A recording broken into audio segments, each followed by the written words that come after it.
¿Listo? Entonces, vamos a reanudar nuestra sesión de hoy. Nuestro ponente magistral está en camino, pero ha tenido un pequeño problema, así que invertiremos el orden del programa para hoy. Y seguiremos con la presentación del libro que pueden ver aquí, Evangélicos y Poder en América Latina. Para ello contamos con la presencia de dos grandes especialistas, pero además amigos también, si me lo permiten. Entonces, agradecerles antes que otra cosa su presencia. Contamos hoy con la intervención de Carlos Garma. Él es doctor en Ciencias Antropológicas por la Universidad Autónoma Metropolitana, Unidad Iztapalapa.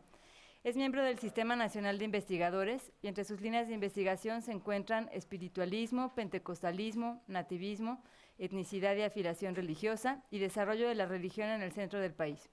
Es autor de diversas obras, entre las que se encuentran Protestantismo en una comunidad totonaca de Puebla, México, y también Buscando el Espíritu, Pentecostalismo en Iztapalapa y la Ciudad de México. Actualmente se desempeña como profesor investigador titular, nivel C, en el Departamento de Antropología de la UAM Iztapalapa. Carlos, muchas gracias por estar aquí.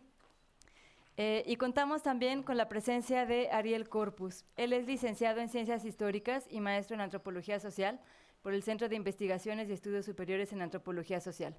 Ha publicado en libros colectivos, revistas académicas y de difusión, artículos como Jóvenes y Religión en América Latina, un debate necesario, y Cómo nuestros padres han creído, Jóvenes Evangélicos y Desafiliación Eclesial en México, entre otros. Ha organizado también diversas mesas de trabajo en congresos especializados, como el Encuentro de la Red de Investigadores del Fenómeno Religioso en México, desde el 2010. Actualmente es candidato a doctor en Antropología por la Universidad Nacional Autónoma de México. Gracias, Ariel, por estar aquí. Gracias por la invitación. Y bueno, gracias a todas y todos ustedes por compartir este espacio. El libro del que hablaremos hoy es muy relevante por la coyuntura política en la que nos encontramos actualmente en América Latina y sin embargo también nos ayuda a comprender este proceso y a tirar algunos mitos que hay en torno al fenómeno de los evangélicos en la arena política en América Latina. Digo esto porque me parece que sobre todo en México suele tenerse la impresión de que este fenómeno es muy nuevo. Sin embargo, eso no es así, es un fenómeno que viene ya arrastrándose desde hace muchas décadas, especialmente en América Central y en algunos países de Sudamérica, e incluso en México, aunque la visibilidad que ha adquirido es bastante reciente, ¿no? Entonces, me gustaría iniciar, por favor, con Ariel. Adelante, por favor. Gracias, Mariana. Gracias a todos también por su presencia.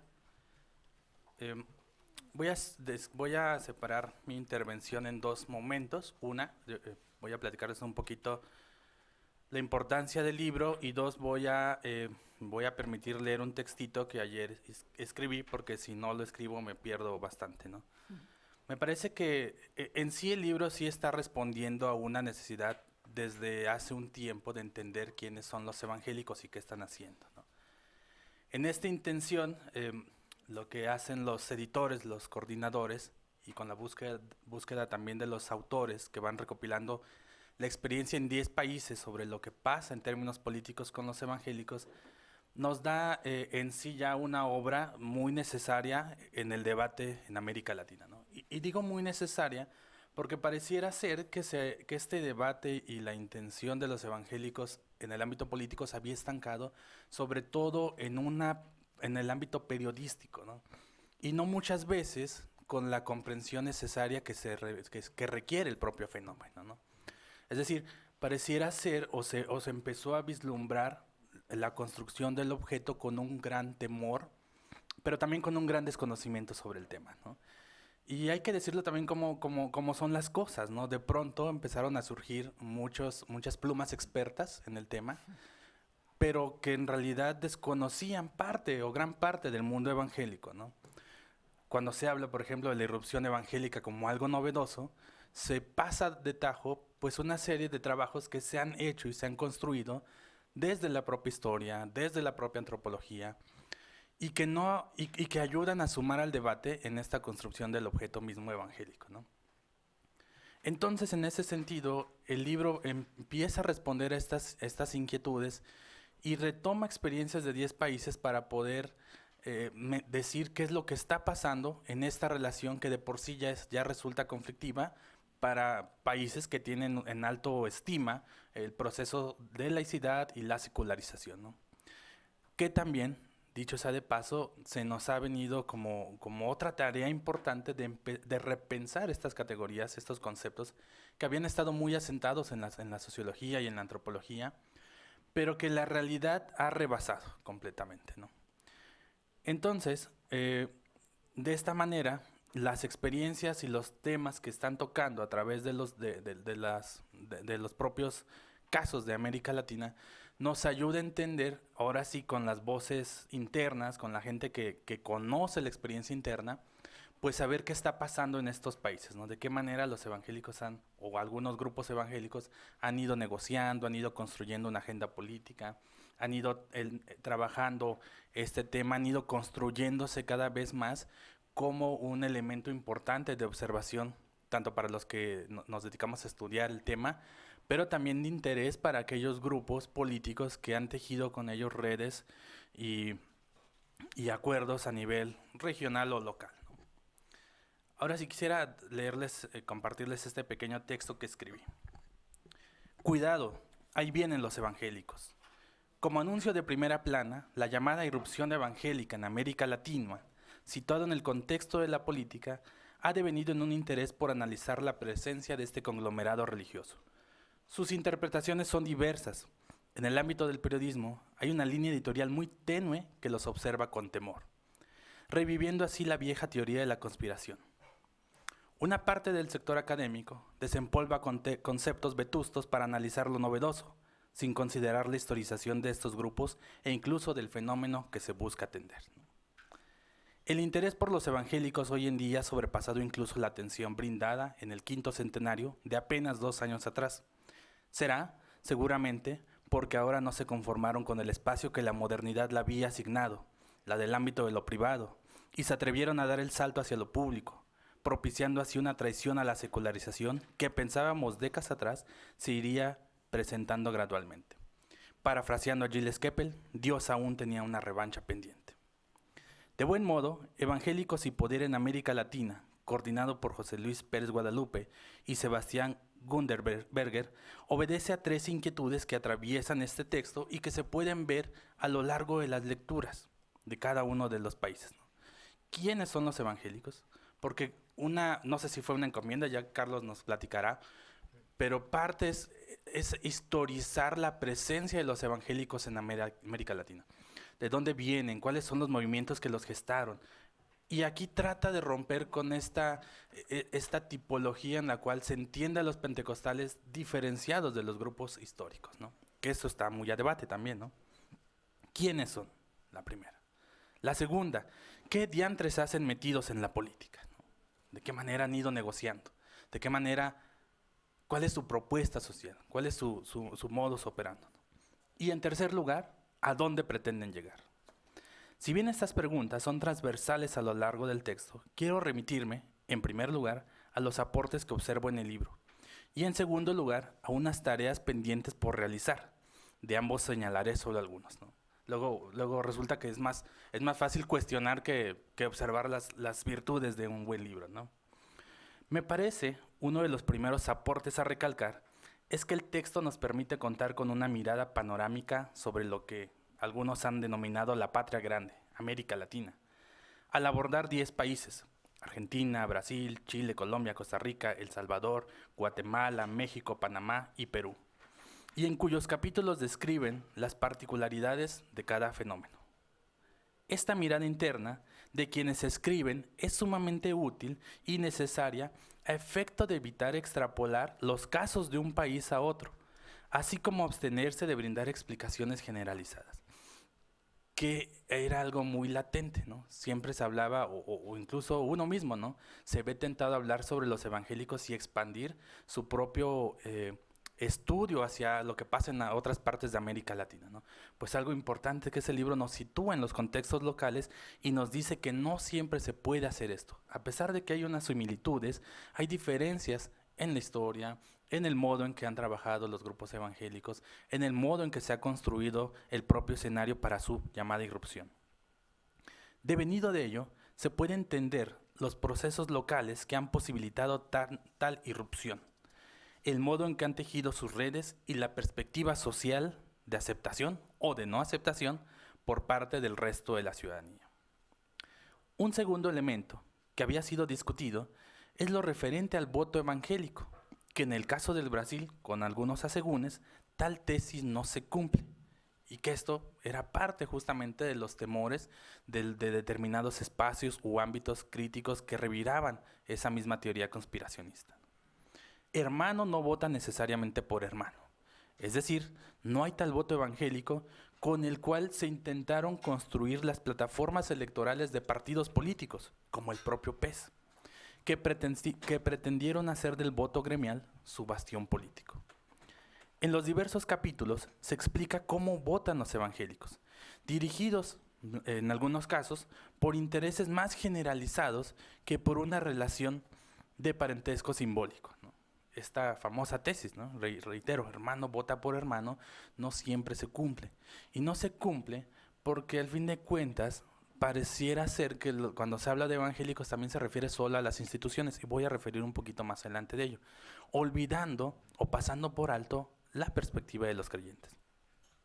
O bien, como un respaldo evangélico como plataforma de proyección ideológica que se comparte incluso con aquellos que no pertenecen a ese espacio religioso. Incluso dentro de las personas que dicen no tener religión, también subyacen intereses de un determinado tipo de orden social. También son esas personas las que les interesa o que no les interesa que se apruebe el voto igualitario. Son aquellas personas que también dicen no tener religión, que tienen una conducta moral, una perspectiva moral que les permite tener un orden social simbólico dentro de su propia vida cotidiana. Un tercer elemento que se sitúa en la gran mayoría de los trabajos es la historización del fenómeno y por lo tanto de los propios grupos tratados. Es decir, como he indicado en otros espacios, resulta necesario entender que si bien la mayoría de los evangélicos que se involucran o que se han involucrado en la política remiten a los pentecostales, estos también son parte de una tradición donde se incluyen los protestantes históricos que también han construido sus propios modos de lidiar con lo político a lo largo de la historia. Además, esta perspectiva histórica no solo ubica a los evangélicos en un proceso de mayor amplitud cronológica, también permite entender los contextos donde se han ido construyendo distintas participaciones y entendimientos con el poder en turno, lo que será importante para explicar la participación heterogénea y dentro de ellos, de los grupos evangélicos, los distintos modos de acción y de articulación que tiene cada iglesia. Y es que el contexto social del cual se emerge no se puede desligar de lo religioso, ya que en sus formas institucionalizadas, es decir, en las iglesias, han ido adaptándose y posicionándose también según el tipo de capital social o político adquirido, ¿no? Y entonces tenemos iglesias que son muy disímiles entre sí, movimientos muy tal vez pentecostalizados que tienen capital económico con el cual pueden jugarle a la mesa en el tablero, ¿no? O un capital cultural más amplio, como grupos tal vez históricos, presbiterianos, por ejemplo, que también tienen una fuerte oleada, digámoslo de esta manera, conservadora, que les interesa pugnar en determinados espacios de la lucha política, ¿no? De igual manera, esto nos vincula a un problema que en el texto pareciera ser que atraviesa las distintas experiencias y que se ha ido apuntando en los estudios sobre el fenómeno religioso. Me refiero, como cuarto elemento, a la crisis de la confianza institucional, misma que se sugiere puede explicar por un lado la inestabilidad de una ideología política clara y por otro la propuesta religiosa que garantiza un orden social que se aprovecha de estas áreas de oportunidad. Algo es cierto, y es que a pesar de que en gran parte de América Latina emergió el Estado-nación bajo un régimen ideológico liberal, la madurez de la democracia ha sido rebasada por los gobiernos militares de las dictaduras o por instituciones que arraigadas en un presidencialismo cuasi absoluta. esta dictadura perfecta que hablaba y que criticaba Vargas Llosa en frente de Octavio Paz, ¿no? Frente a ello, y en un momento en que se prioriza el juego democrático, los evangélicos han decidido poner sus cartas sobre la mesa a efecto de proponer su visión de sociedad. Y esto es importante ya que se nos olvida que como religión, los evangélicos, los cristianos, tienen una estructura de cómo debe de funcionar el mundo. Hay un orden social ahí, ¿no?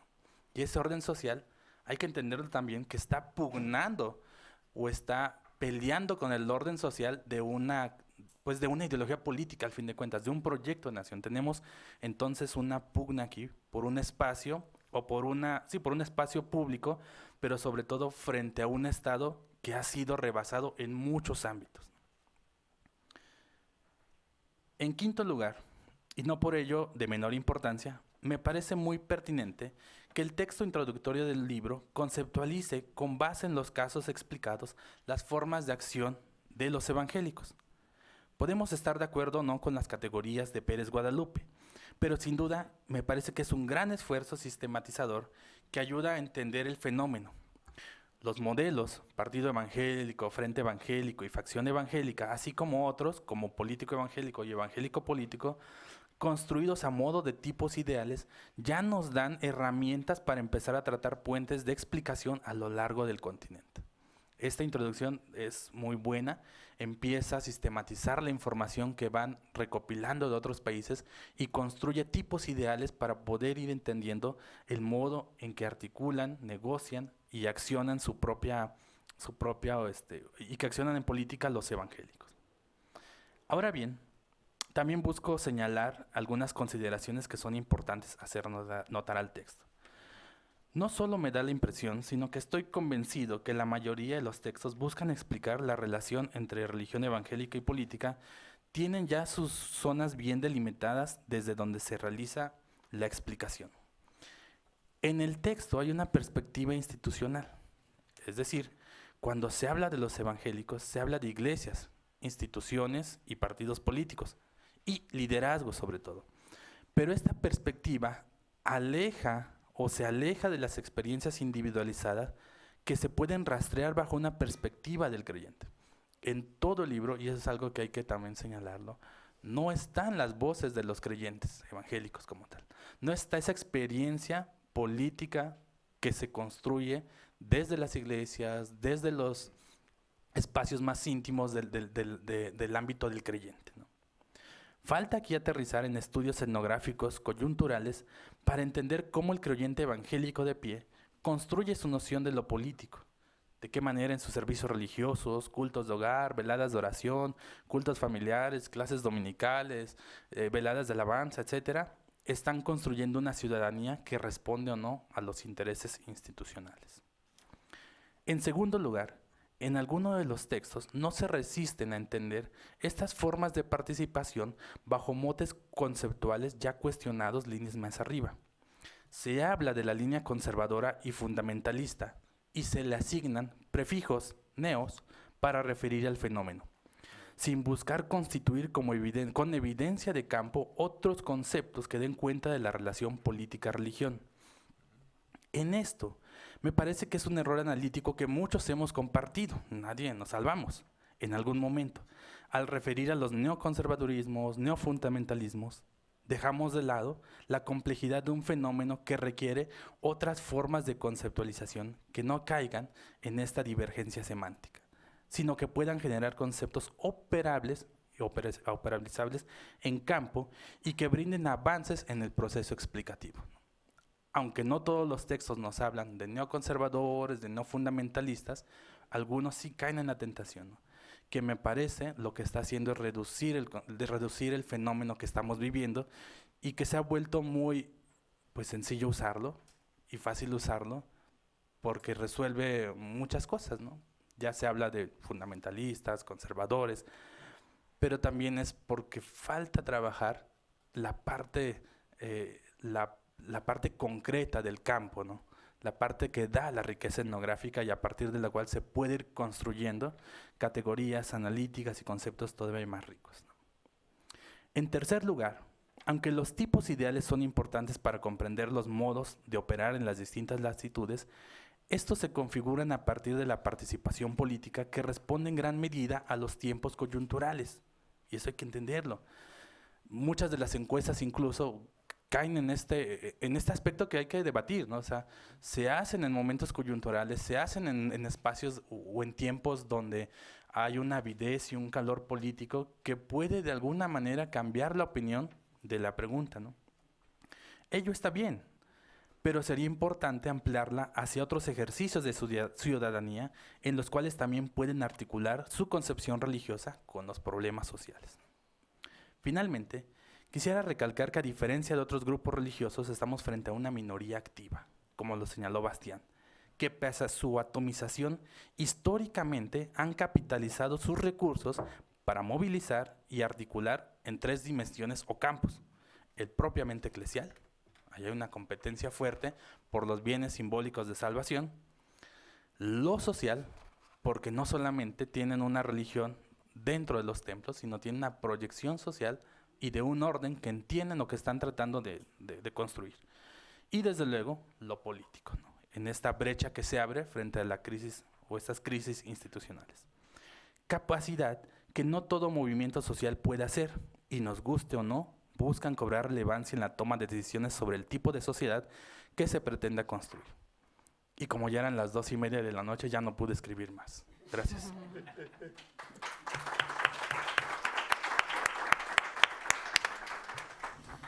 Muchas gracias, Ariel. Creo que has dado cuenta de los puntos más relevantes del libro, no solamente de su estructura, sino además de todas las cosas o las reflexiones académicas a las que nos lleva. Y con eso me refiero a que no solamente es un ejercicio en el cual se sistematiza la información por países, sino que además nos obliga, y en esto coincido contigo, a pensar en que, lo mencionábamos hace un momento, en que la religiosidad no es solamente un conjunto de creencias o un conjunto de prácticas rituales, digamos, que se celebran en el ámbito más íntimo de la esfera privada, sino que además implican todo un marco de referencia para comprender la realidad social y la realidad política. Y entonces, en ese sentido, estudiar a estos grupos religiosos que han crecido de manera muy evidente en las últimas décadas en América Latina, nos permite también comprender cuál es su noción sobre el orden público y cómo están no solo entendiéndolo, sino cómo están actuando en este orden. Coincido también contigo en que para comprender este fenómeno habría que tratar de dilucidar cuáles son los objetivos de estos grupos evangélicos en los 3 campos que mencionabas: el eclesial, la lucha por las almas, digamos, pero también el social y el político, que no es una lucha por las almas, sino una lucha por la agenda política y por las normas a partir de las cuales se construye el orden social.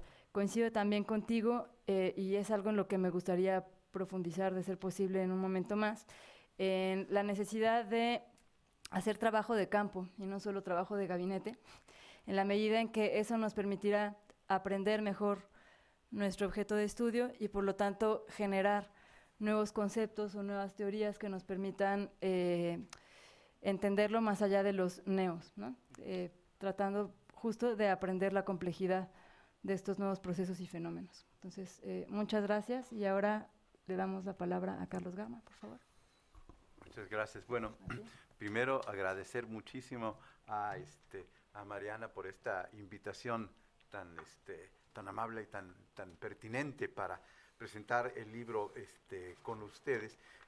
Yo soy el autor del capítulo sobre México, que se llama México, los nuevos caminos de los creyentes, transformaciones de las posiciones políticas de las iglesias evangélicas, protestantes y pentecostales. Y les voy a platicar más o menos cómo se organizó el libro, cómo fue el proceso que se hizo en la edición, algunos chismes internos, y les voy a exponer muy brevemente mi capítulo, que una cosa que es muy interesante, como mencionaba hace ratito en conversaciones con colegas, el artículo que yo escribí, que es sobre todo sobre el partido Encuentro Social, ya es histórico, y apenas este libro pues vio a luz principios de este año, y cuando yo lo estuve escribiendo, estaba todo esto bastante actual, y ahorita ya estamos en otra coyuntura.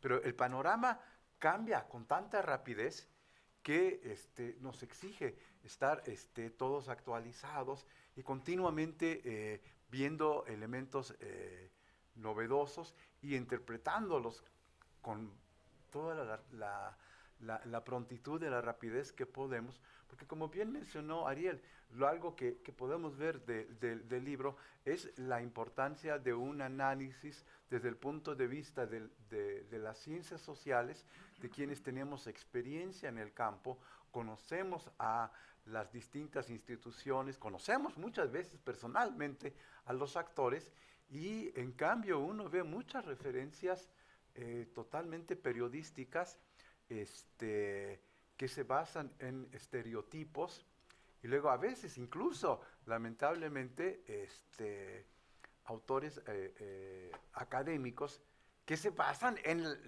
los datos que les dan periodistas sin poder distinguir entre lo que es verídico y lo que no es verídico. Entre todo esto hay mucho fake news, y bueno, tengo una observación muy interesante sobre esta cuestión de cuáles datos son aceptables y cuáles no.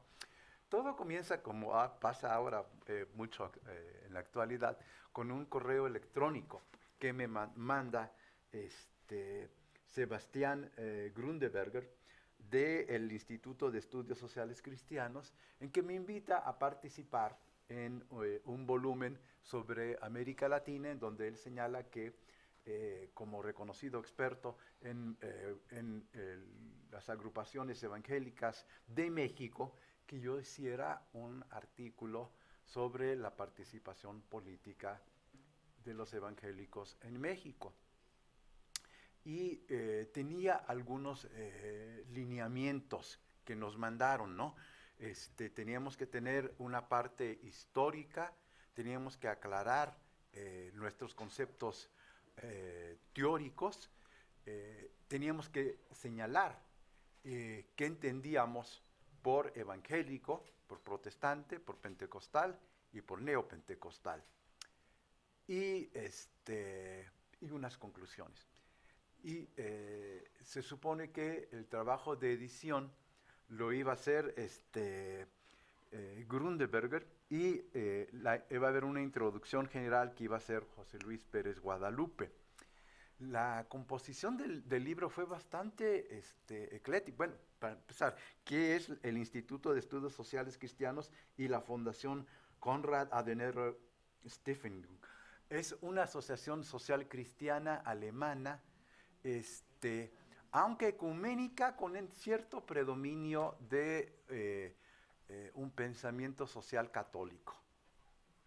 Y eso lo averigüé después, después de haber aceptado, ¿no?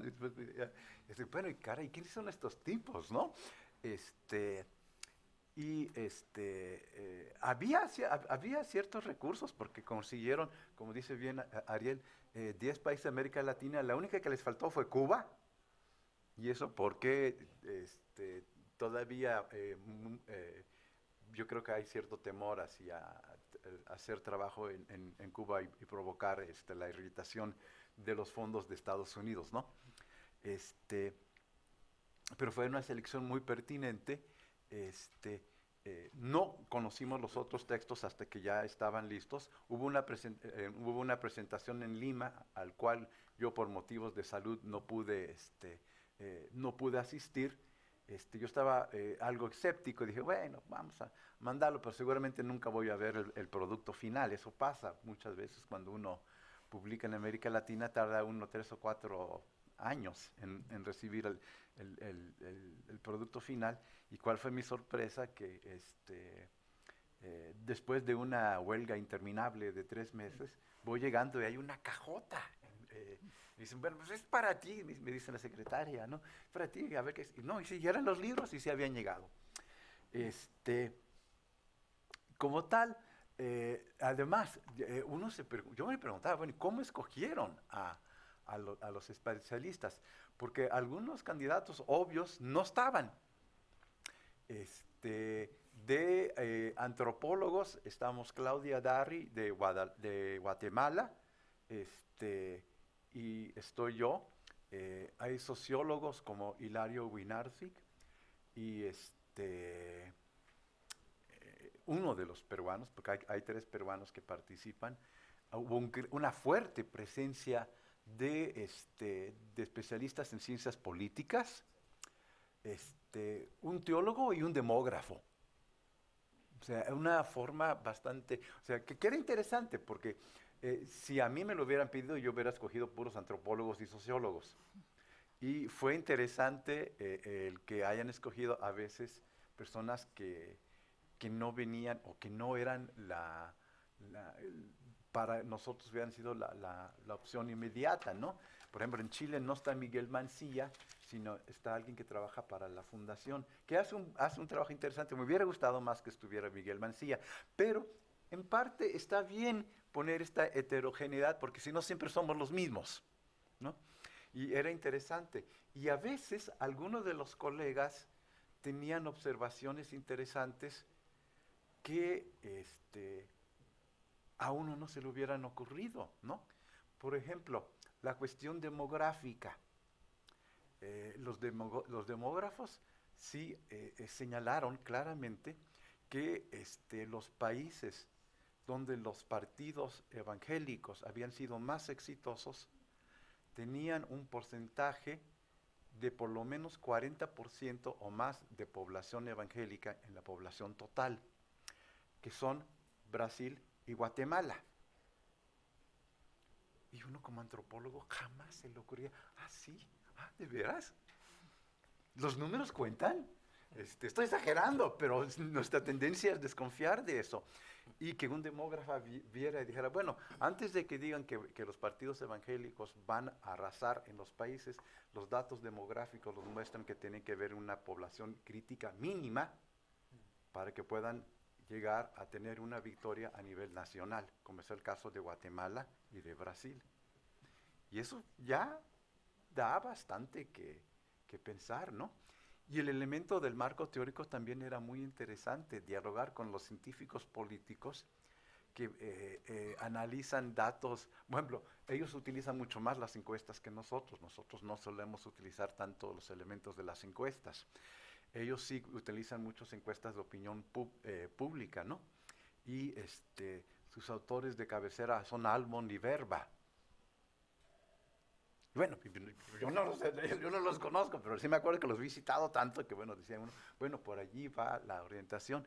Pero era interesante en este diálogo y al final Grunberger hizo comentarios generales sobre todos los trabajos. Otro elemento que se me hizo muy novedoso, muy interesante, me llamó mucho la atención como el autor mexicano, era la inclusión de 3 artículos de Centroamérica: Guatemala, Costa Rica y El Salvador. Panamá, 4. Y nosotros tenemos una orientación muy orientada de diálogo hacia el Cono Sur, con un fuerte desprecio hacia Centroamérica. O sea, muy pocos de nosotros hemos dado alguna conferencia en la Universidad Centroamericana y rara vez invitamos a los colegas centroamericanos. Y cuando una fundación alemana invitó a los centroamericanos, es que uno se da cuenta de este peculiar centrismo que tenemos los colegas mexicanos. Realmente no sabemos mucho de Centroamérica. Y los datos de los 4 colegas centroamericanos son muy ricos y donde presentan una discusión muy importante con una participación muy distinta de los grupos evangélicos en Centroamérica. Desde el caso de Brasil, que tuvo 3 presidentes evangélicos, bueno, uno de ellos es medio borderline, ¿no? uno de los presidentes guatemaltecos. Pero bueno, acaba de terminar Jimmy Morales. El caso de Centroamérica, donde Fabricio Alejandro llegó hasta la segunda vuelta electoral. El caso de El Salvador, donde atraviesa la cuestión política tan dividida entre ahí sí, derecha y izquierda, donde los evangélicos realmente no está muy claro hacia dónde pueden, se les permite ir. Y el caso también panameño, que es bastante complejo. Entonces, 4 análisis creo que es un elemento bastante rico y es una llamada de atención a la academia mexicana que realmente tenemos que tomar en serio a Centroamérica, ¿no? Que verdaderamente tenemos necesidad de tener un mayor diálogo con estos colegas. Otro elemento que quiero mencionar, porque es muy interesante, fue la dictaminación. La dictaminación, fue ciega, pero cuando me regresaron los comentarios, había elementos que ellos consideraban que mi estilo no era suficientemente académico y que había elementos valorativos que ellos iban a eliminar. Y curiosamente, estos elementos tenían que ver con aspectos que eran reales, pero que ellos consideraban que ponerlos en el artículo era dar un elemento valorativo. Como cuando yo cité que Hugo Eric Flores, en una entrevista con El Universal, dice que él es la persona más gay-friendly que había. Ahorita les voy a decir quién es Hugo Eric Flores. Ellos pensaban que me estaba burlando de él y lo quitaron. Y bueno, y él sí lo dije. Cuando yo escribí que el candidato a la Comisión de Cultura del PES, que era el cronista de la ciudad de Villahermosa, fue sustituido por un actor de telenovelas y organizador de espectáculos de strippers para mujeres, Sergio Mayer, también me lo quitaron. O sea, la realidad latinoamericana era demasiado. O sea, yo lo ponía simplemente relatando lo que había pasado. Yo no estaba inventando nada, ¿no? Pero les parecía a ellos que esos elementos eran como que estaba demasiado valorativo, que no sé, no eran irónicos, eran la realidad, pero se ve que para ellos la realidad desde Alemania esto era demasiado, ¿no? Y me eliminaron esa parte, no observaciones teóricas, sino partes que ellos consideraban que distraían. Cuando uno como latinoamericano dice, bueno, pero si esto es la pan nuestro de cada día, ¿no? Esto realmente sucedió, ¿no? Bueno. Entonces, el libro está publicado en Lima, Perú. Se puede bajar de internet. Yo todavía tengo algunos ejemplares, pero no, ya ahorita me quedan pocos. Y saqué una versión no censurada por el alemán en el último número de la revista Alteridades, que es un número sobre antropología de las elecciones, y este artículo se llama Religión y Política en las elecciones del 2018, Evangélicos Mexicanos y el Partido Encuentro Social. Es más fácil de bajar y de sí, es interesante. Sí, al final le hice más, le recuperé las partes censuradas y están integrados allí. No sé cuánto tiempo me queda, pero trataré de ser. Adelante. Sí, bueno, voy a tratar de resumir bastante. Entonces, cuando yo hice el artículo de México, estábamos en plena campaña política y era un elemento muy interesante porque había llamado la atención la aprobación, la legalización del registro del Partido Encuentro Social, ¿no? Que era la primera vez que en la historia de México se iba a dar un partido con una clara orientación hacia la religión y del cual se decía que tenía una orientación abiertamente evangélica. Había mucho interés en ver el caso mexicano, porque México siempre se ha destacado en América Latina por ser un elemento muy singular. También, como dice Pérez Guadalupe en la introducción, hay dos países que notablemente son un modelo en sí mismos en Latinoamérica. Uno es Brasil y el otro es México. Entonces había mucho interés por ver cómo se desarrollaba el caso del PES. Y me quedaba perfectamente bien con lo que ellos solicitaban. O sea, por fin había un partido político evangélico que podía compararse con otros en América Latina. Como Rubén a ratito nos va a platicar la parte histórica, eso me permite a mí saltarla, brincarla. Y en la parte siguiente señalé el problema de la conceptualización de la política, que este es un elemento muy interesante. Varios nos pidieron trabajar también la cuestión de la cultura política. Yo lo trabajé desde el punto de vista de la antropología, no como politólogo. Y entonces hay una diversidad de concepciones sobre lo que es la política entre los grupos evangélicos mexicanos. También me voy a saltar la diferencia entre históricos, pentecostales y neopentecostales, que vienen en el artículo, pero no me da tiempo de desarrollarlo, ¿no? Pero bueno, hay tres nociones sobre la participación política en los evangélicos mexicanos en general.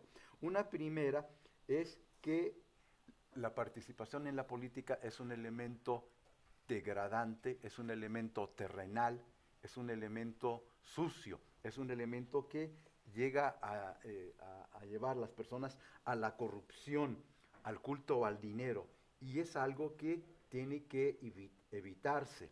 Inclusive hay conversos que participaban antes en instituciones políticas y dicen, no, yo ya dejé eso atrás porque ahora me dedico a los elementos de la religión. Esta idea de que la política es un elemento terrenal, sucio y corrupto, y que lleva a los elementos denigrantes. Pero hay otro punto de vista que considera que es importante participar directamente en los procesos políticos. Estos consideran que como tal es importante construir el reino en esta tierra.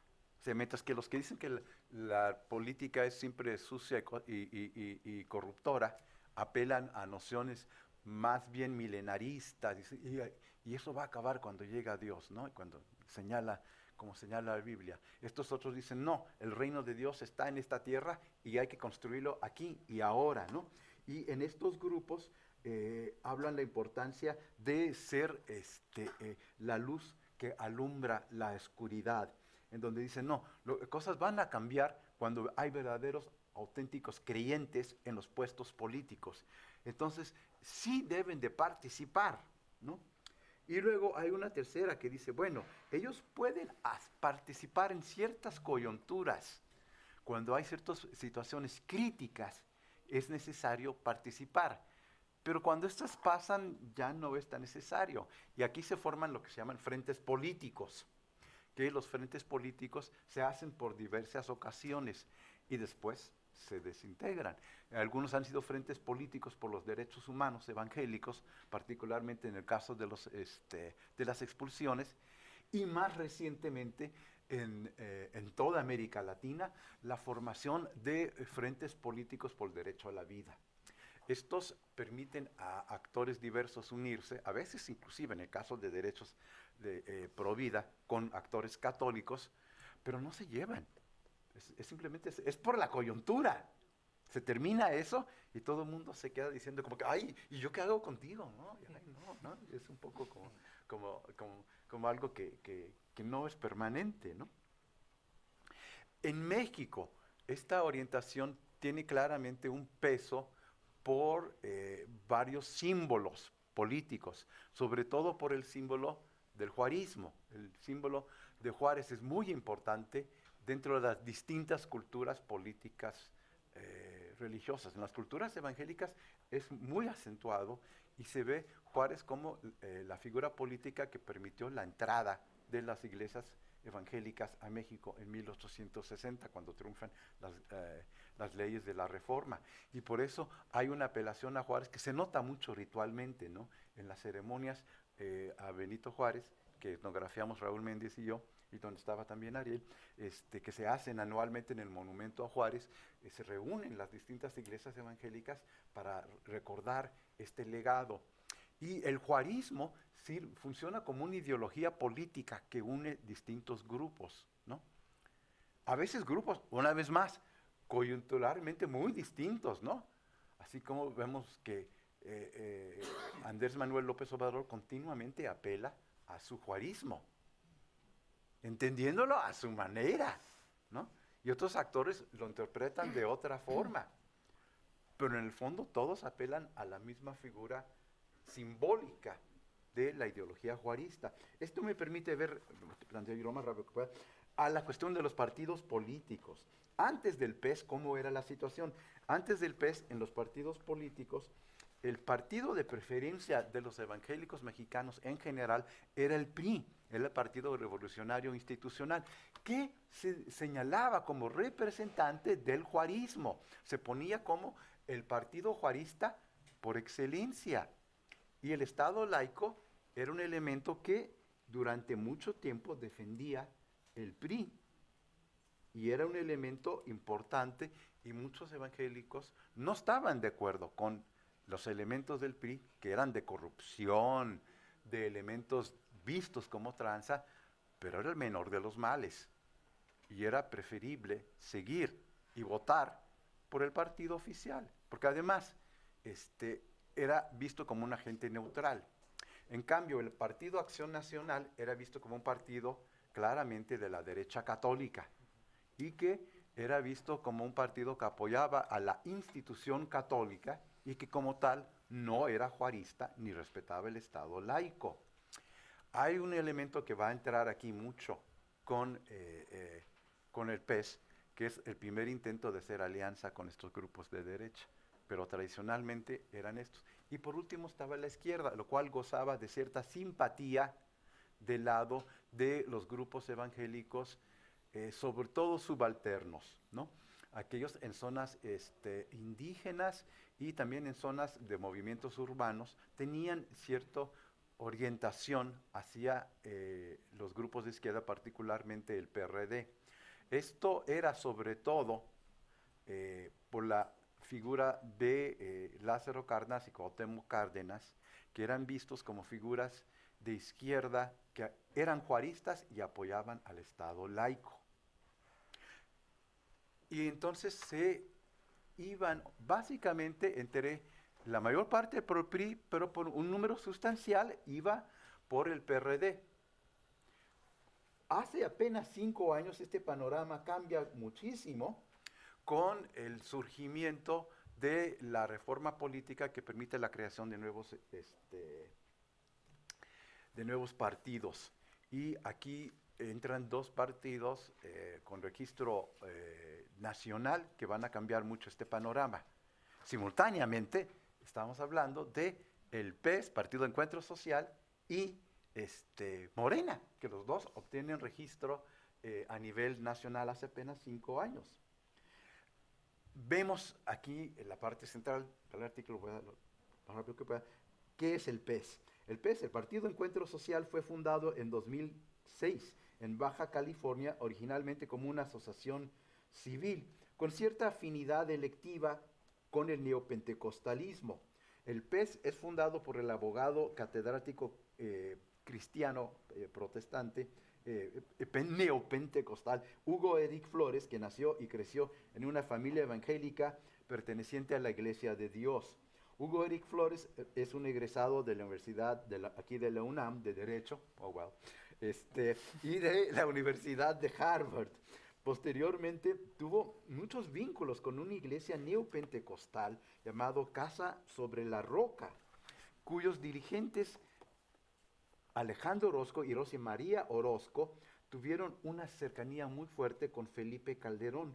Y esto fue un elemento muy importante porque mientras todos los protestantes y evangélicos antes evitaban contacto con Acción Nacional, el matrimonio Orozco tiene un puente con el calderonato. Y durante esta época, este matrimonio dirige la iglesia Casa sobre la Roca, una iglesia neopentecostal muy fuerte de Ciudad Satélite, y ellos ocupan cargos en el gobierno de Calderón.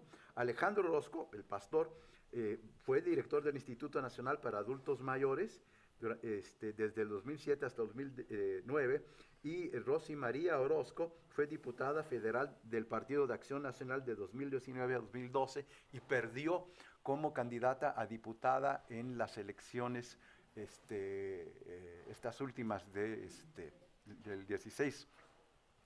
Y Rosy Orozco dirigió la Comité contra la Trata de Personas y es una persona todavía de bastante poder e influencia, ¿no?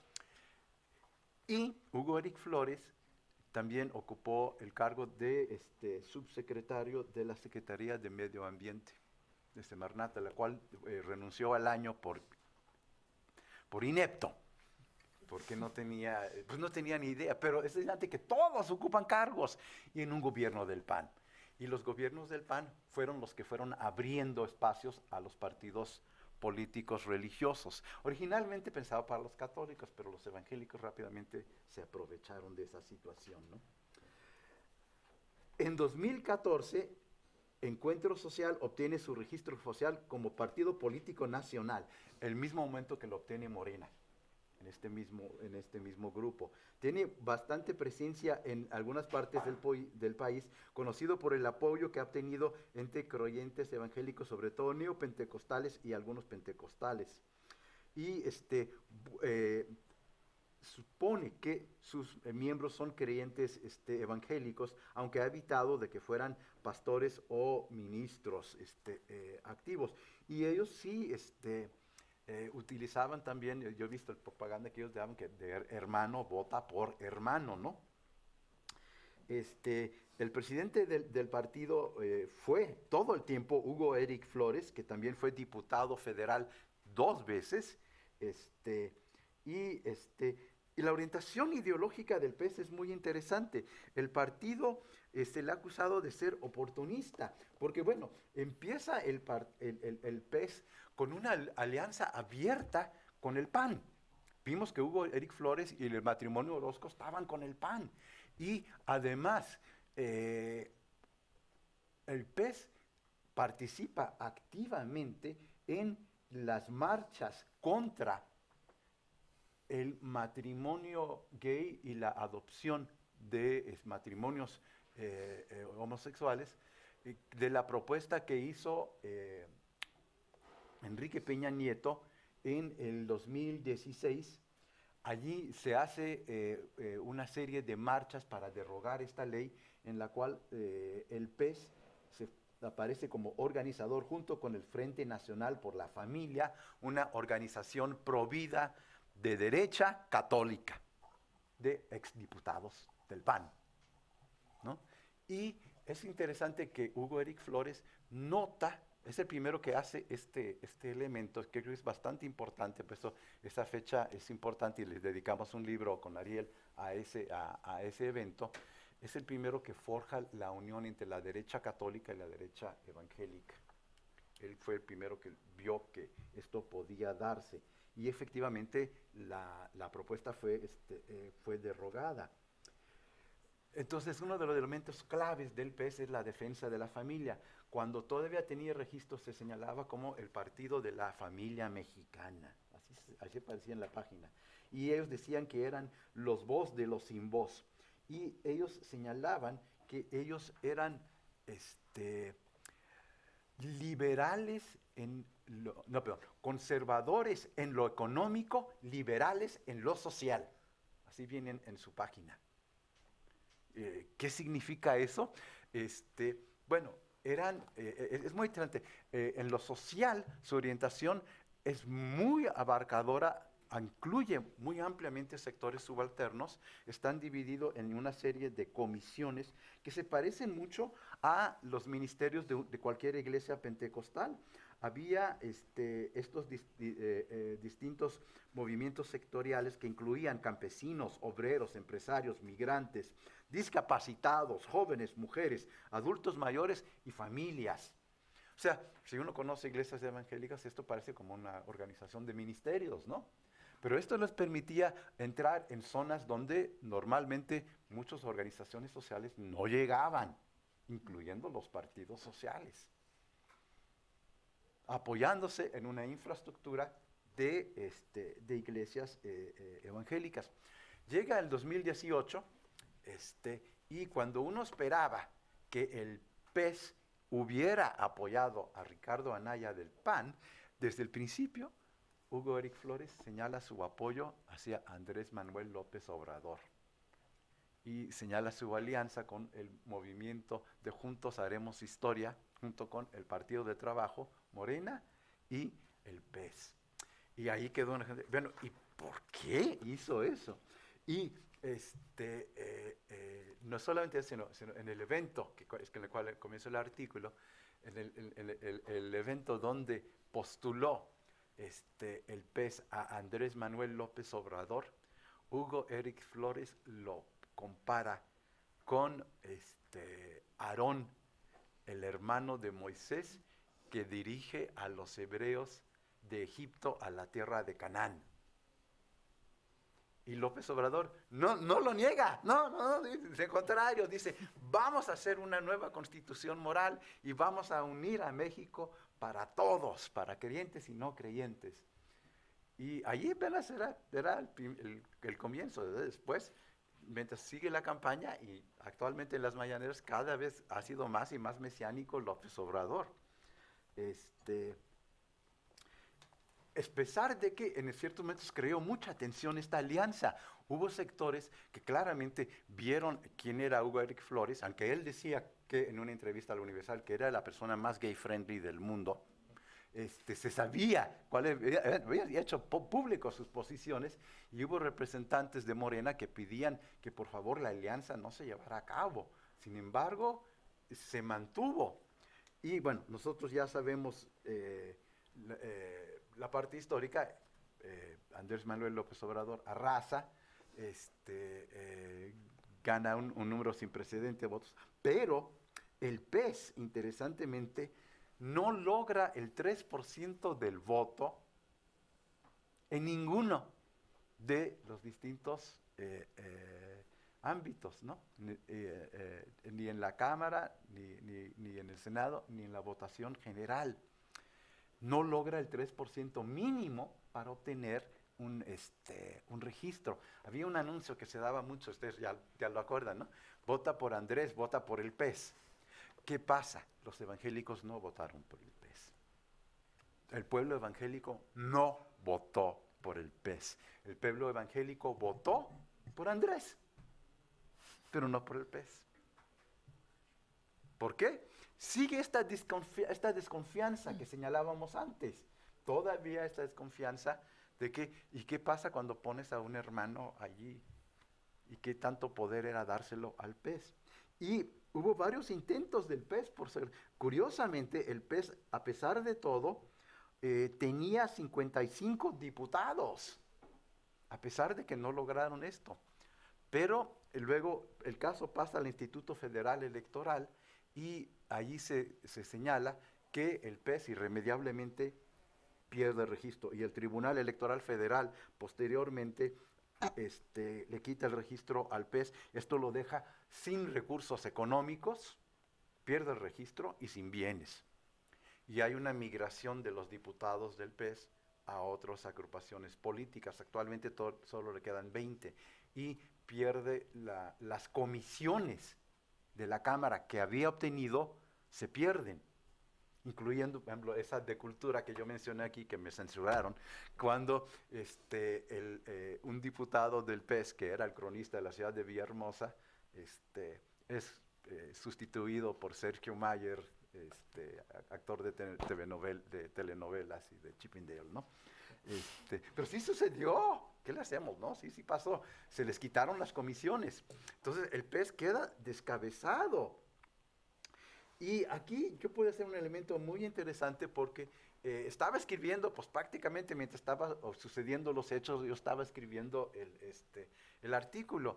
Y ya cuando se dio la primera victoria de López Obrador, había gente que decía, no, ahora sí va a haber una bancada evangélica en México.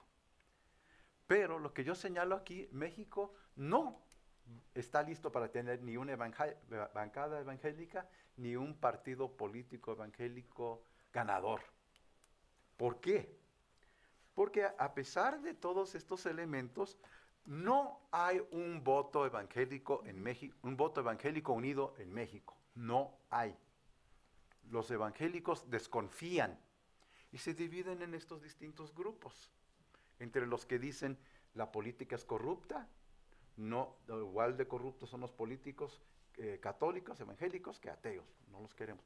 Los que dicen, sí, es bueno participar en la política y más vale que sea un evangélico el que esté allí. Y los que dicen, no, pero solamente a veces mejor no. Y se nota que no hay este elemento. Y cuando se hizo la encuesta de sobre valores, ¿cómo lo llaman? Sí. Encuesta nacional sobre creencias y prácticas religiosas en México. Sí, la población evangélica encuestada en su mayoría desconfiaba de los partidos políticos. Todavía. Y también señalaban que preferían todavía un Estado laico, ¿no? Ahora, este es hasta donde llegó este artículo. Hasta allí llegó. Y ya han pasado otras cosas, ¿no? Ya para cerrar, yo creo que Hugo Eric Flores es un buen ejemplo de lo que Pérez Guadalupe en el libro llama un político evangélico, cuya orientación es primeramente como político y su orientación evangélica le da cierto paz. Pero en contextos muy adversos, estos no necesariamente ganan, ¿no? Y fue reemplazado después por un evangélico político, que es Arturo Farela de Confraternice. Pero ese es el artículo que viene, ¿no? Entonces eso lo voy a dejar para el artículo que viene y cómo hay este reemplazo entre los mismos evangélicos de diferentes actores. Y yo ya hablé demasiado. Muchísimas gracias. Muchas gracias por tu intervención, Carlos.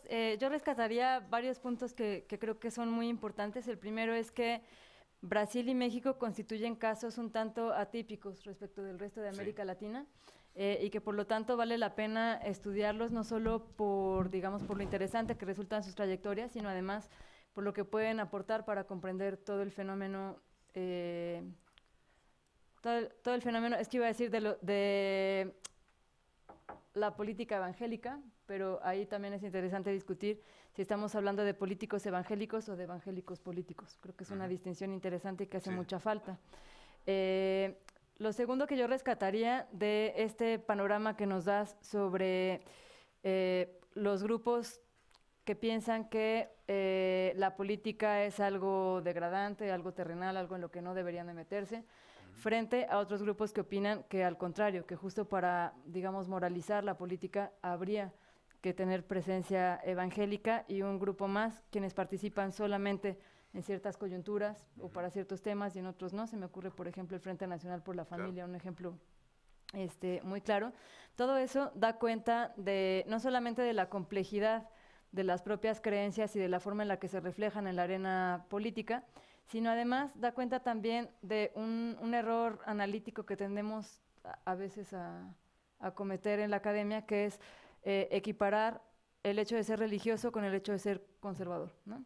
Y entonces este recorrido que tú nos cuentas nos hace ver que ser religioso no necesariamente significa ser conservador y tampoco significa necesariamente apostar por un proyecto integrista, es decir, en donde la religión sea el centro de la organización política y social. Entonces, creo que eso es importante señalarlo. Y también señalar la importancia que adquieren ciertas trayectorias personales, no por las personas en sí mismas, sino porque nos dan cuenta también de la estructura de oportunidades políticas y de las muchas deficiencias institucionales que hay en nuestro país actualmente que permiten la entrada de estos grupos a la agenda pública. Lo último que quisiera retomar y que me gustaría que pudiéramos discutir en un momento más, en una ronda de preguntas, es esto que decías al último, ¿no? Hasta ahora parece que no existe un voto evangélico en México.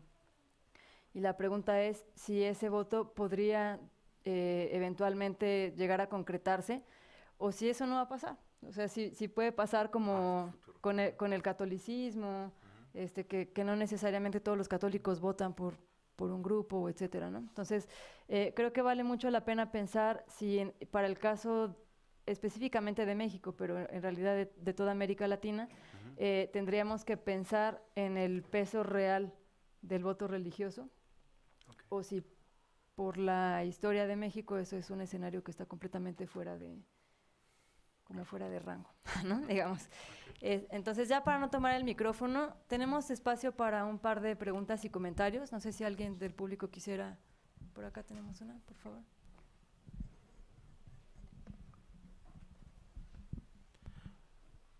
Es un comentario. Sí. Mi nombre es Joel, soy estudiante de sociología y soy una apasionada en este tipo de temas. Quisiera yo comentar algo. Bien, aquí en México lo que pasa con las iglesias evangélicas y lo que me parece muy interesante es de que ellos tienen una diversificación de voto. Por ejemplo, en esta elección solamente se evoca la figura de Andrés Manuel, más no al partido, el famoso PES. Es donde se le dio más confianza a él porque tenía valores cimentados y creyeron que no más bien no creyeron, sino que se hicieron a la idea de que esa figura política, AMLO, estuviera más acorde a sus valores, más que en irse asociando con un partido que es el PAN. Segundo, aquí sí es muy importante que aquí en México como tal no hay un partido evangélico, lo hubo con el PES. Así de que en un futuro, no, dependiendo de las circunstancias, igual hay algunos que se pudieran plantear de nuevo el hacer un nuevo partido con estos valores arraigados de las iglesias evangélicas. Tercero, aquí el escenario actual en Latinoamérica es muy plural, muy diversificado, y sí me pareció muy interesante que se dio mucho hincapié a la iglesia evangélica, no porque la iglesia católica no fuera lo importante, sino porque ese tipo de denominación cristiana ha ido creciendo en los últimos años. Hay países que ya han rebasado el 40%, en el caso de los países centroamericanos. En Brasil tenemos una figura política que es muy controversial y que igual tiene su propia bancada evangélica. Aquí en México no se ha llegado, sí se ha llegado como tal, pero es una bancada sin sigla, porque el PES perdió su registro. Ahora se pretende normalizar otro partido que también tiene sus valores, el Encuentro Solidario. Yo desconozco si su programa sea el mismo al del PES, pero aquí lo más importante de todo ello es de que no sé si esto vaya a vulnerar el carácter laico del Estado o más bien lo va... Hay como que mucha discrepancia. Y por eso digo, igual yo estoy muy interesado en este tipo de temática. Ese sería mi comentario. Gracias. Muchas gracias. Tenemos otro por acá y dos por acá. Gracias. Adelante, por favor. Hola, ¿qué tal? Buenas tardes. Mi nombre es Betsaira, estudio Relaciones Internacionales en la Facultad de Ciencias Políticas y Sociales.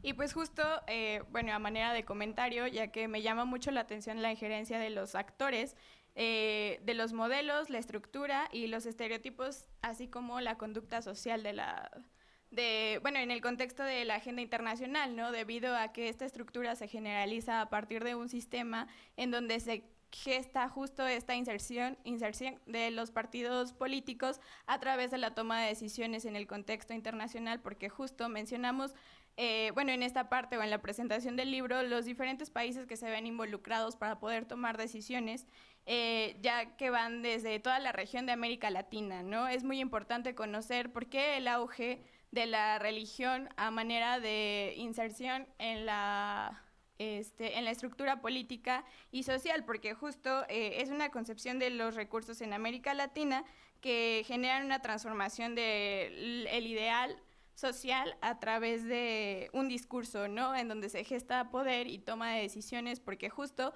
vemos como esta evolución en los debates, ¿no? Que se van dando a partir de la concepción de yo soy primero evangélico y después soy neo, y neo, y neo, y neo, hasta más no poder, ¿no? Porque se va reestructurando, porque justo hay una injerencia en donde se analiza cada vez más la participación de la actividad política, pero también en materia de los sentidos religiosos, de cómo se va a transformar esta moral a través de la política y de las organizaciones que se tienen como tal para poder darles un fin en el que se pretenda de algún modo decir, bueno, por un lado tenemos argumentos para decir que si vamos a reestructurar el sistema, puede ser a partir de la religión como una herramienta que permita hacer que las conductas sociales mejoren, ¿no? No que toda esta corrupción y demás se enfoque a la emancipación de los mismos, porque justo pretende tomar temas de relevancia política para poder generar toma de decisiones, pero ya por una vía más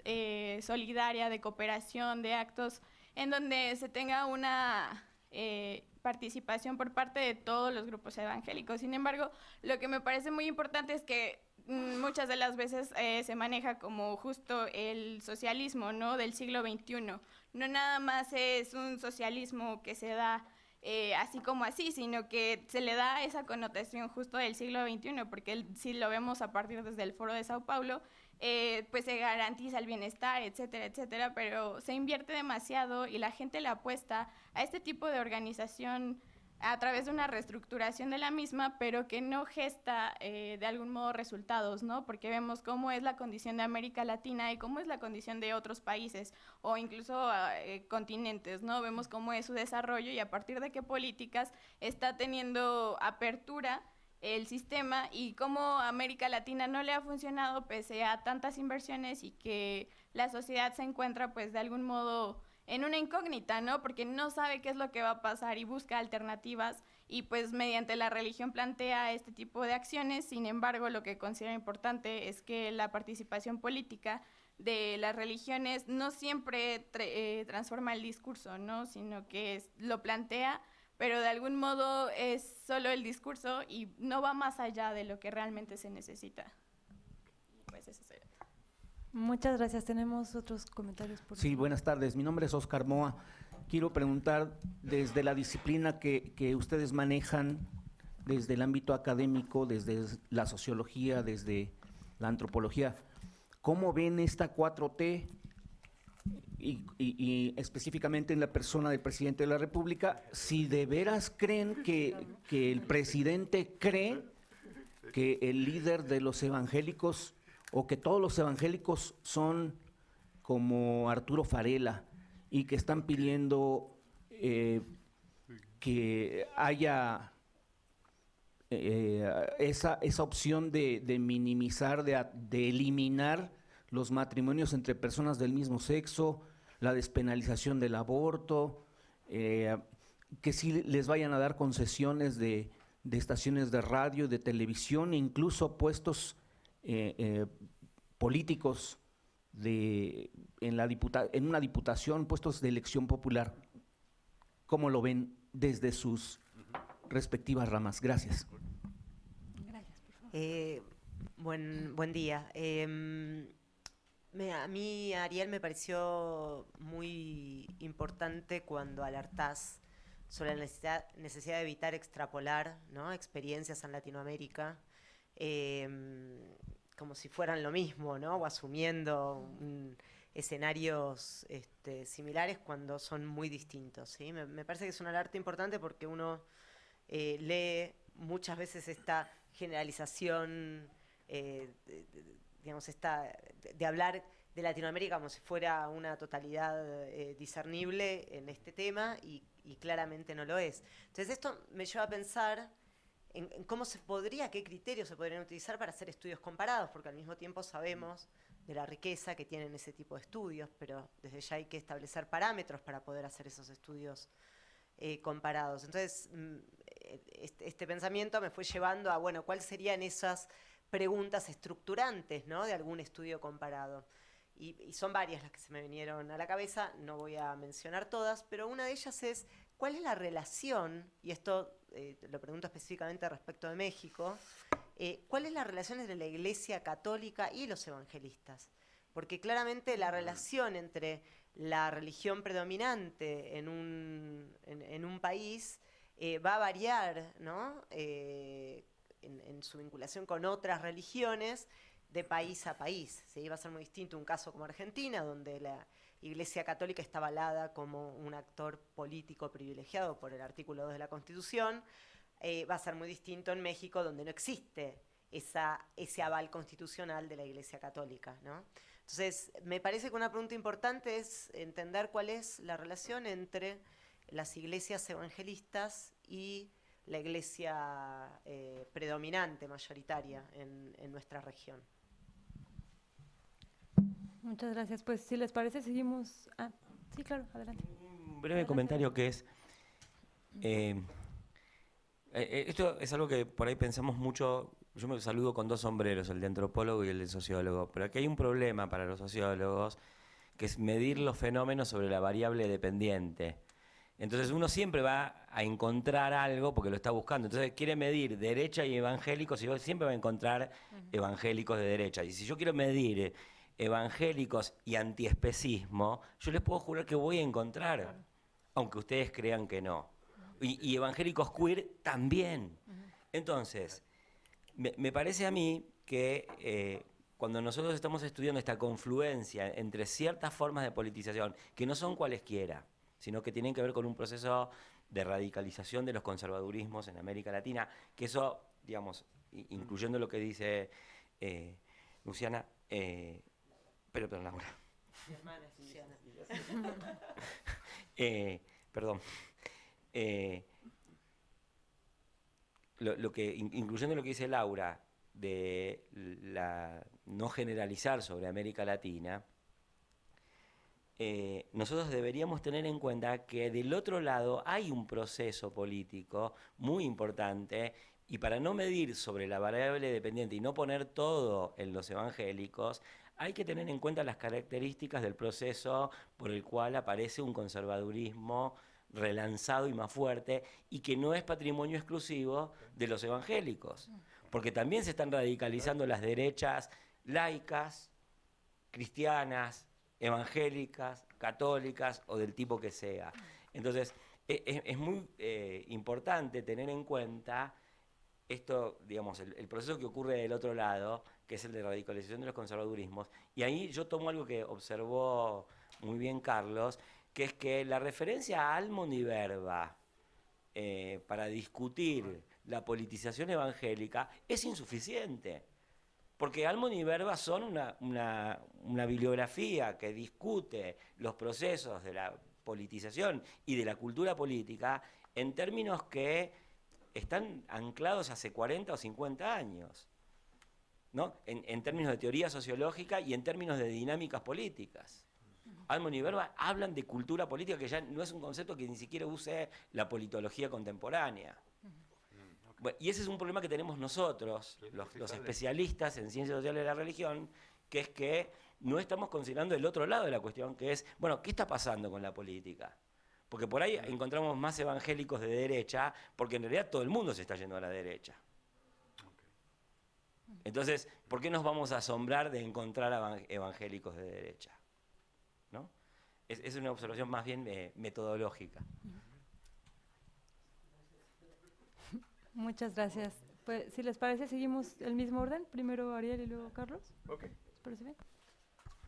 Gracias. Pues no pensé que esta presentación del libro meramente se convertiría en un espacio más amplio, ¿verdad? Pero empezaré como al revés, ¿no? Lo que dice Pablo es cierto. Sí hay una derechización, pongámoslo así, entre comillas, ¿no?, de estos sectores políticos y de la sociedad, creo que en general, ¿no? Y me parece que obedece mucho también a una, pues no sé si decir crisis, pero sí una confrontación con un orden social diferente que se está atravesando a nivel general o mundial, ¿no? Es decir, las nuevas formas de convivencia social, como los matrimonios igualitarios, la posibilidad de adopción, lo que implica es una ruptura dentro de un orden simbólico social sobre el cual se sentaba la propia sociedad, ¿no? Este esquema binario hombre-mujer, el asunto de la familia solamente en un hombre-mujer es un orden social. Cuando se desquebraja este orden y se trata de imponer o se busca políticamente al menos justificar y apelar hacia otras formas de convivencia social y humanitaria, pues desde luego que hay una ruptura ahí, ¿no? En términos de la sociedad en general, ¿no? Los propios individuos, ¿no? Hay un fuerte proceso de socialización de orden social en el cual no todos están dispuestos a atreverse a ponderar otros órdenes sociales frente a este, ¿no? Eso hay que también decirlo muy claro, y que atraviesa desde luego a los propios políticos, o a los propios líderes incluso, ¿no? Porque tampoco están exentos de este tipo de aspectos, ¿no? Porque también tienen creencias, porque también han sido socializados en aspectos así, ¿no? Con lo que dice Oscar, antes Laura, la relación entre católicos y evangélicos en México ha sido muy confrontativa desde los inicios del protestantismo en México, en los años 70 del siglo XIX, en el cual ha habido casos de intolerancia, casos de pugnas, de violencia. Ya lo mencionaba Carlos, en los 70s hubo expulsiones masivas de evangélicos de comunidades indígenas, ¿no? En los años 40 también en México hubo una fuerte campaña, llamada Campaña en Defensa de la Fe, si no me equivoco, que lo que pugnaba era erradicar de alguna manera esta intervención yanqui, gringa, protestante, ¿no? ¿Esa campaña estaba en manos del Estado o era De manos católicas, solo de la Iglesia? de la Iglesia Católica, con, digámoslo así, la uniencia del Estado por omisión, al fin de cuentas, ¿no? Sí. Es decir, bueno, mientras no sobrepase los límites, pues, de alguna manera se toleraba esa intolerancia religiosa, ¿no? Entonces ha sido conflictiva hasta los 70s, todavía los 80s con todas las expulsiones, ¿no? Y todavía algunos casos hay de intolerancia religiosa en México, ¿no? Entonces eso es a nivel como más del ámbito comunitario. A nivel institucional lo que hay son diálogos, a nivel liderazgo lo que hay son diálogos, y de alguna manera buscan o se trata de ahí pues de establecer puentes de comunicación, ¿no? Pero sobre todo creo que sí ha sido una relación de pugna y una relación pues de intolerancia al respecto, ¿no? Y bueno, eso por otras cosas que igual se pueden ir abordando ahí, ¿no? También es muy importante lo que mencionas. Creo que para realizar estudios comparativos se debe de ir acompañando con preguntas que sean transversales a todo el resto de América Latina, ¿no? Pues esa es una tarea que hay que hacer. Hay que hacerla, ¿no? El libro da muchos muy buenos aportes para empezar a hacerlo, ¿no? Es lo bueno, vamos avanzando en esto, ¿no? Se va avanzando y hay que seguir, ¿no? En este aspecto. Lo que menciona Oscar, no sé, no sabría dar una respuesta, la verdad, ¿no? Me parece que AMLO pasa, a pesar de que ha sido, o de que ha ido a muchas partes del país, de que él mismo ha dicho que lo ha recorrido a pie y ha ido a muchos lugares, ha escuchado a la gente, no deja de ser un político, ¿no? Y como político, y en el ámbito de la política, siempre se escuchan las voces locales, las voces del ámbito propiamente de los individuos a través de un tercero o cuarto, ¿no? Es decir, a través de aquellos que le llevan la información, etcétera, ¿no? No puede estar en todos lados, no puede escuchar a todos. Entonces creo que la versión o la imagen que tiene sobre los evangélicos es una imagen pues incompleta en ese sentido, ¿no? Me parece a mí, ¿no? Porque de alguna manera hace caso en algunas cosas, en otras cosas no hace caso a sus asesores, pero hace caso a algunas voces que le están tal vez pasando determinada información de cómo son los evangélicos, ¿no? Creo que eso es lo que veo, ¿no? No sabría cómo más pensarlo, ¿no? Em, ¿Betsaida o Betsaira? No. ¿Betsaira? Ok. Desde luego creo que el auge de la religión en esta estructura política y social es un poco lo que ya mencionaba, ¿no? Lo que lo posibilita y lo que lleva a involucrarse y porque la sociedad busca alternativas en lo religioso es efectivamente porque atravesamos, creo yo, un proceso sí de desconfianza y legitimación de las instituciones del Estado, ¿no? Y casos hay muchos, a lo que vemos en Coahuila hace días, ¿no? O sea, es que el Estado ha sido sobrepasado en este y en muchos otros ámbitos, ¿no? Y las religiones, y sobre todo muchos grupos evangélicos, como ya ha mencionado también Carlos Garma en otros espacios, pues le han dado a la sociedad muchas formas, más que una religión, más que un sentido de vida, pues también les han dado un proyecto o han llegado ahí, a esas comunidades y a esos grupos donde el Estado no ha llegado, ¿no? Pienso, por ejemplo, la tesis de Samuel que hablaba sobre discapacitados en la luz del mundo, ¿no? O sea, tiene una estructura de atención hacia ese tipo de población vulnerable que el Estado no puede dársela, ¿no? Entonces, tienen una legitimidad y una confianza hacia la Iglesia que creo que están viendo hacia allá en el momento en el que el Estado, que debería hacer velar por el interés social, no lo está haciendo, ¿no? Yo lo noto un poco así, ¿no?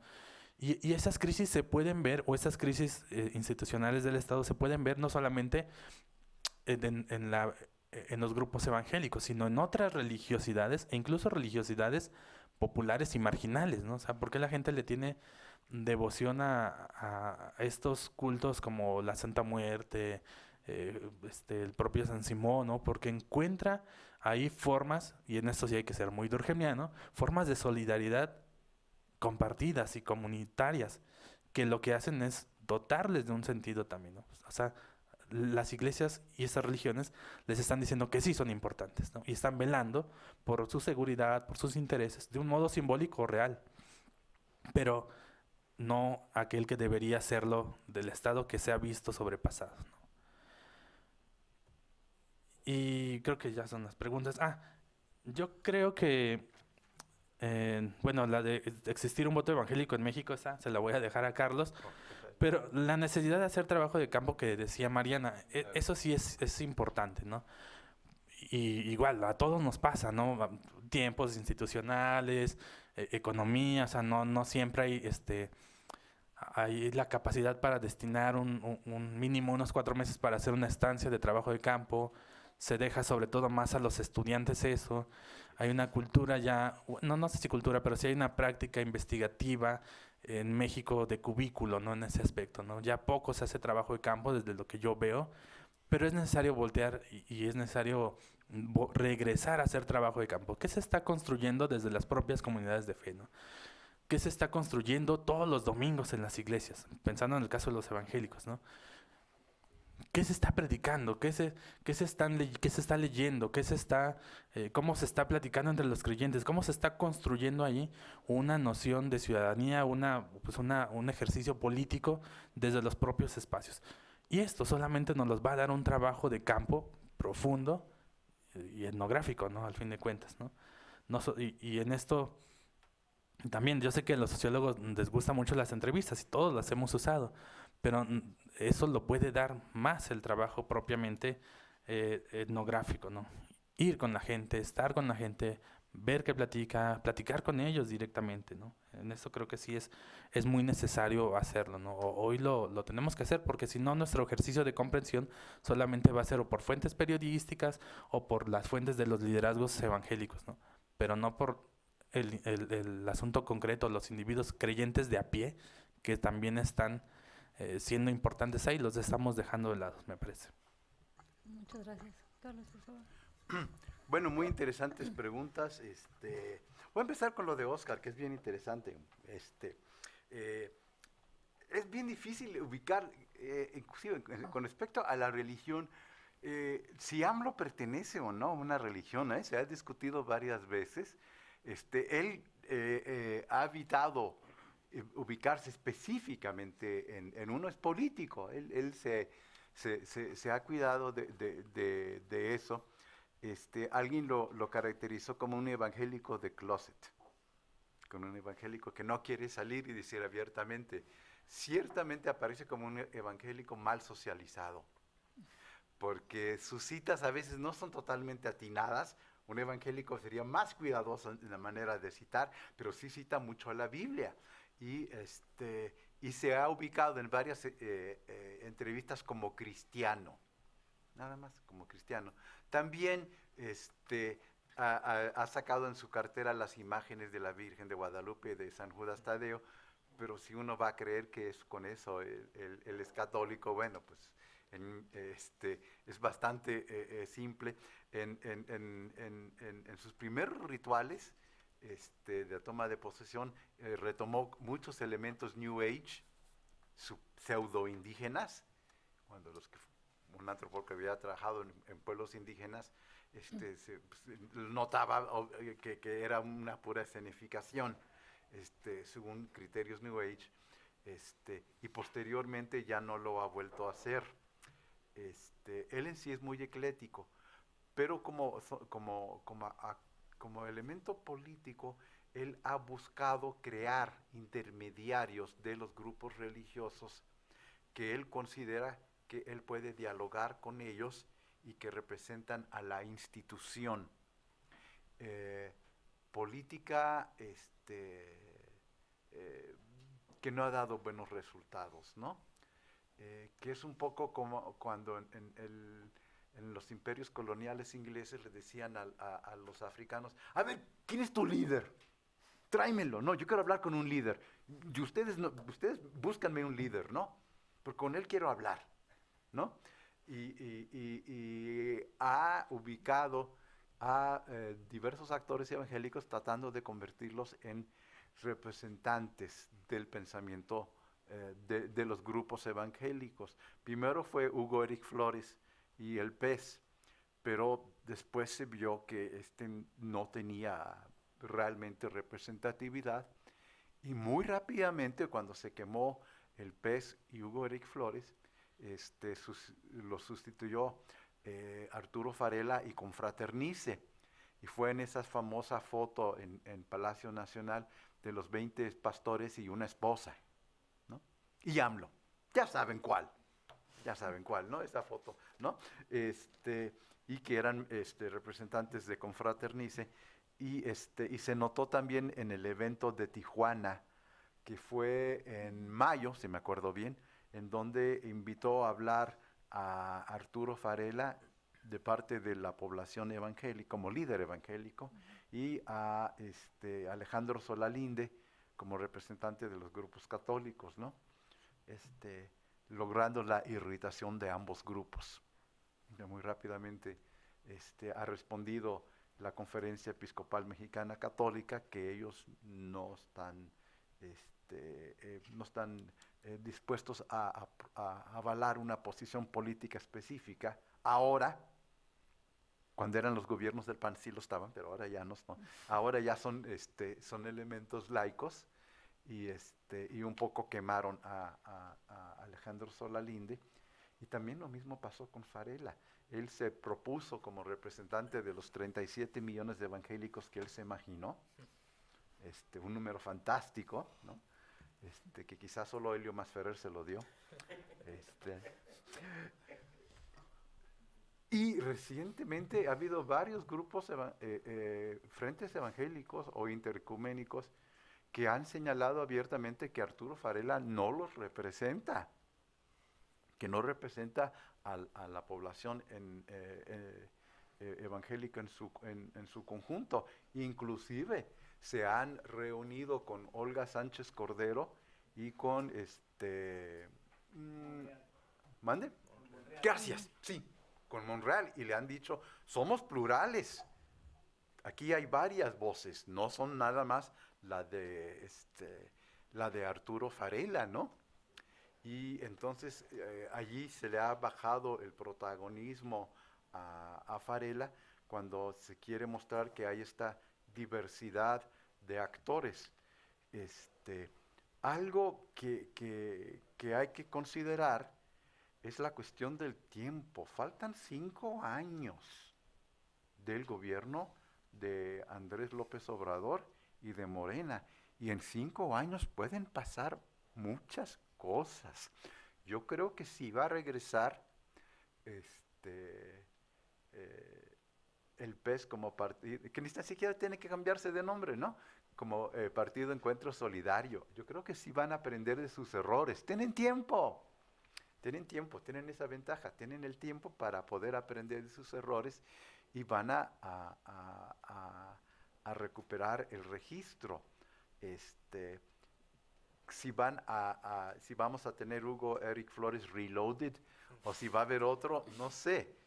Ahorita está como superdelegado en el estado de Morelos y está bastante activo. Yo no digo, esto ya es un artículo histórico. El PES ya perdió el registro, no sé si eso significa que en el futuro no pueda haber en algún momento un partido evangélico. Yo no me aventuraría a decir que no.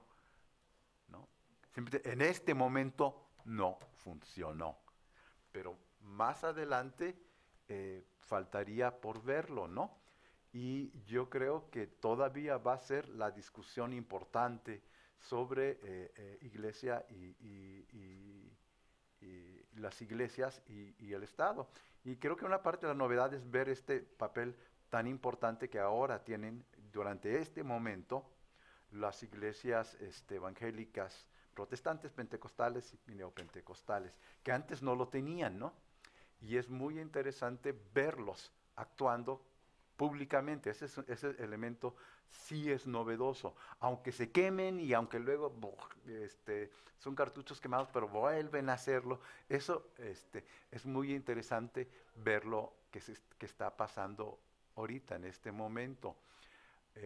Como bien dijo Ariel, y que le hemos señalado otras veces, no es la primera vez. También participaron muy activamente los grupos evangélicos en determinados momentos históricos, pero siempre estaban limitados por las administraciones. Recordamos durante la época de Obregón y Calles la gran participación de intelectuales evangélicos del protestantismo histórico. Recordemos Aaron Sainz, Moisés Sainz, Andrés Azuna, Alfonso Herrera, ¿no?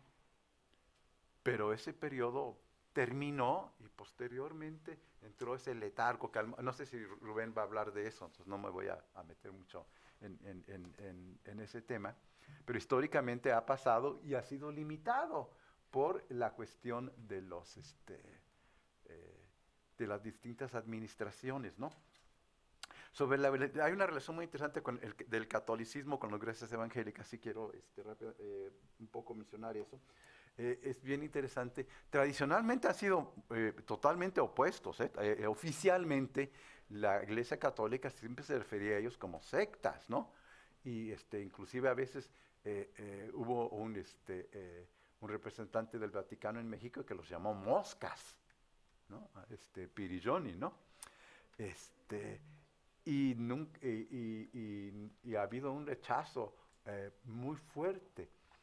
Lo que es interesante, que eso sí fue un logro de Hugo Eric Flores, buscar esa alianza entre la derecha católica y la derecha evangélica, que solo duró ese tiempo, ya después desapareció, ¿no? Porque Varela no lo tiene.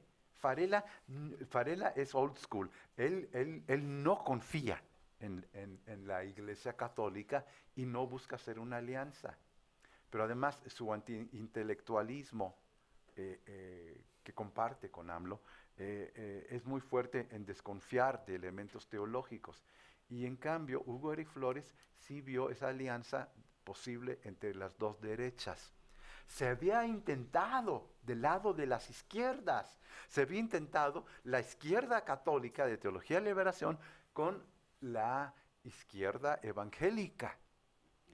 Pero eso fue demasiado difícil, porque ninguno de los dos eran aceptados por el grupo, ¿no?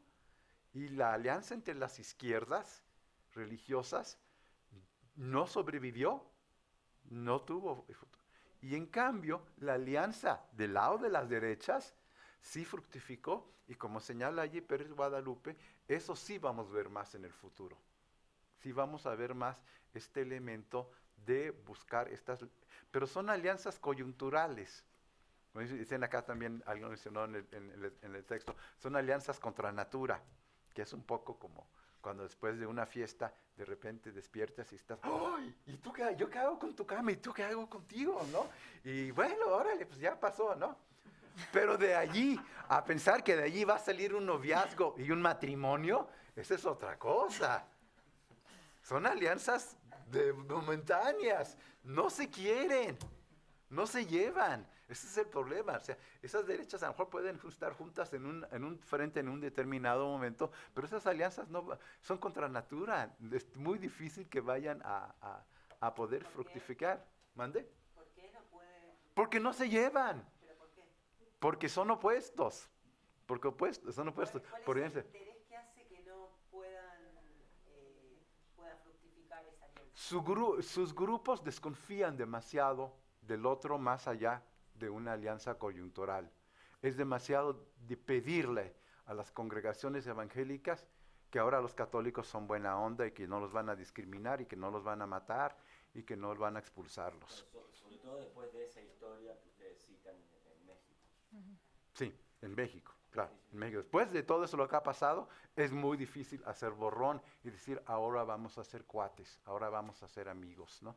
Que era un poco la tirada en la época de Calderón, cuando estas iglesias neoevangélicas surgen. Esa es la diferencia que señala Pérez Guadalupe, que es cierto, de México con respecto a otros grupos. En Centroamérica, por ejemplo, en Guatemala, sí funcionó la alianza de las derechas. Allá sí pudieron encontrar puntos comunes entre evangélicos de derecha y la Iglesia Católica de derecha. En México no han podido. O sea, hay demasiada sangre de por medio, hay demasiado que ha costado, ¿no? Entonces, no se ha podido, y creo que ese es el problema, que eso no implica que ese es un peligro grande. Eso no implica que estos frentes pro vida no pueden funcionar bien en el corto plazo y tener un impacto. El hecho de que no puedan funcionar a largo plazo no implica que a corto plazo sí lo pueden hacer. Sí pueden hacerlo a corto plazo. Y sí pueden detener ciertos proyectos siempre en momentos. Porque en la cuestión política, con muchas cosas, hay que ver que hay elementos, metas de corto plazo y metas de largo plazo. A lo mejor la alianza de las derechas no es factible a largo plazo, no te va a obtener una bancada permanente, pero sí te puede echar atrás una ley. Que esa fue una parte de la elección, por ejemplo, de Costa Rica, que se ve en el artículo sobre Costa Rica. La alianza alrededor de Fabricio Alejandro funcionó hasta cierto grado y lo permitió llegar a la segunda vuelta electoral. Pero cuando ya iba en serio, ya los católicos dijeron, no, pero mire, esto de apoyar un cantante evangélico para presidente, quién sabe cómo nos va a ir. Y además porque criticó a la... Y se le ocurrió criticar a una virgen. Y ya después la alianza no permanece. Pero ojo, lo que hay que ver es que estas alianzas sí pueden funcionar a corto plazo. Eso sí puede, ¿no? O sea, es posible despertar en la cama con alguien y decir, órale, ya estuvimos, ya ahí muere, ya, no, de aquí no va a salir nada, pero qué rico estuvo la noche, ¿no? Pum, pum, pum, y ya, se vamos, todos nos olvidamos. Pueden hacer eso.